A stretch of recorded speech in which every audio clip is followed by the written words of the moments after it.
Tales of Kenzera. This game is not the most controversial release of all time because that belongs to a game that shall not be named. But the discrepancy between the critics and the players, wow.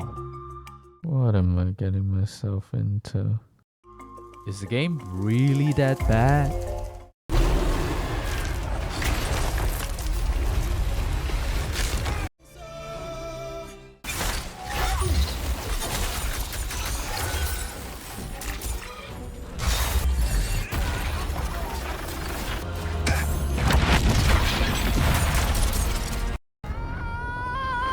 Not really. It's a game about the protagonist, overcoming grief in his own way. His late father was a writer of sorts, so he sets out to finish the book left behind by his father. The content of the book then becomes gameplay. Let's look at arguments then. With gameplay, calling it a Metroidvania seems unfair. It's more of an action platformer. You can see the Metroidvania influence, but for argument's sake, the term itself is just pretty confusing. Let's talk about platforming. Traveling around the map is fast and fluid. You immediately have a quick dash, which gets upgraded later on. The platforming for the most part is pretty fun until the jankiness comes. But there is no incentive to backtracking even with fast travel because the upgrade system is just pretty underwhelming. You can only switch your trinkets at benches. So just stick to a few trinkets, get the health upgrades, and you should be able to beat the game comfortably. The Sun and Moon mask given to you at the start of the game offers range and melee combat. There are two spirit attacks, the Lunar Blast and Splinter. They consume Zhao's spirit. So red or blue? The Matrix? Okay, to upgrade your skill tree, you need EXP in the form of Ulogi. The upgrades are simple, but I wish there were more skills to be learned.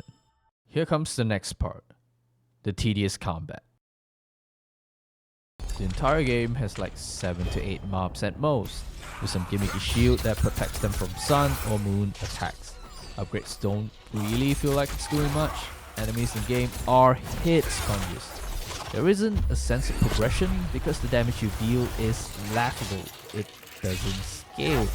The difficulty then lies in surviving and finding openings. I think with 4 hours into the game, you would have experienced every combat encounter. And it gets boring by now. Objectively, this is where the game suffers the most. Please. Boss fights. The bosses are pretty good. They're not difficult by any means, but the spectacle on screen is just amazing. Gorep is my favorite boss in the game. I think you can see why. Biggest problem I have, there are no invincibility frames. Okay, for the most part, if you have butterfingers, you're gonna die pretty often.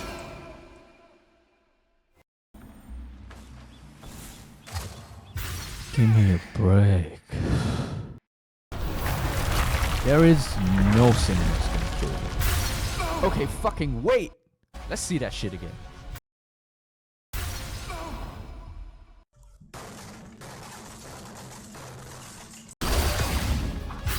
Okay, what just happened?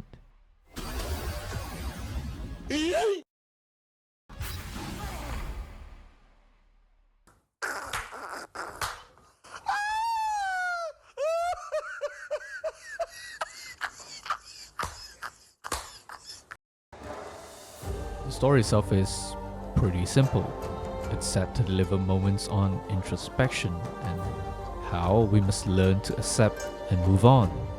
Zhao learns it by helping others. Help me, Baba. I need you, Baba. The art style looks amazing in this game, but there's still some uncanniness to it.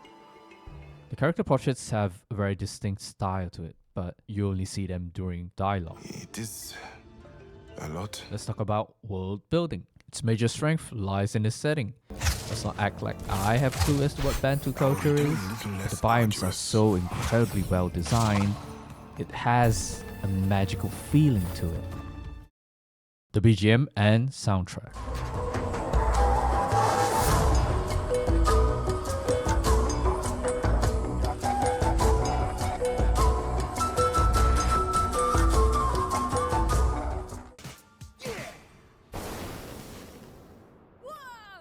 What about competition?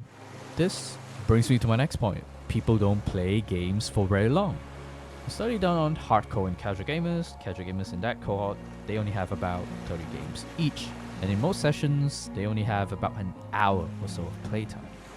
But front-loading a game without substance, it's gonna hurt player retention. I think the game suffers greatly because of this. We start off as Zuberi, the writer. Moments later, you are thrown into the perspective of Zhao, the gameplay world. Zhao? The character written by Zuberi? Wait a minute! Who are you? Zuberi then encounters Kalunga, the god of death. He's your dad? For some reason, there's so much exposition going on and on about the journey. We are like an hour into the game. Zhao, I have seen enough.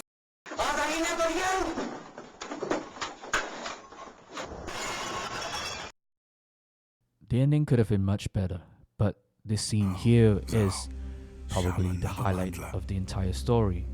Mutual understanding between Zhao and Kalunga, that we must move on, no matter how difficult it is. The game is not as bad as people put it to be. It's a decent game, mind you. There are aspects that can be improved, but it doesn't take away from the unique and novel experience which is so rare these days. But I digress. Tales of Kenzera is still worth a try.